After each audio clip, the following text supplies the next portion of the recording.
Pemirsa, seorang pemuda asal Wonogiri, Jawa Tengah diringkus polisi setelah berulang kali melakukan pencurian uang di dalam kotak amal sebuah masjid di Tuban, Kuta Badung. Sebuah obeng, uang tunai, kotak amal, kain sarung dan juga beberapa anak kunci disita sebagai barang bukti. Aksi tersangka berinisial IMR usia 18 tahun terbilang nekat. Pemuda pengangguran nekat melakukan aksi pencurian di masjid. Tersangka berulang kali mencuri uang di dalam kotak amal di sebuah masjid di Tuban, Kuta Badung. Awalnya tersangka yang membawa kain sarung masuk ke dalam area masjid melalui pintu belakang. Tersangka kemudian mematikan lampu penerangan di dalam masjid. Setelah gelap, tersangka langsung menuju tempat kotak amal. Tersangka memindahkan kotak amal sejauh 7 meter agar terhindar dari rekaman CCTV. Berbekal anak kunci, tersangka membuka kunci gembok kotak amal.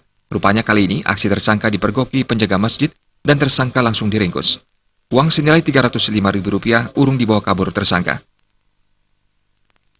Pelaku IMR ini sudah melakukan pencurian kotak amal tersebut di TKP yang sama sebanyak 7 kali. Dia menggunakan sarung.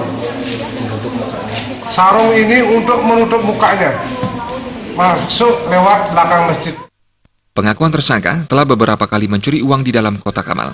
Uang itu dipergunakan untuk memenuhi keperluan hidupnya. Sebuah obeng, uang tunai, kotak amal, kain sarung, dan beberapa anak kunci disita sebagai barang bukti. Akibat perbuatannya, IMR dijerat pasal 363 KUHP dengan ancaman 7 tahun penjara. Raiswanta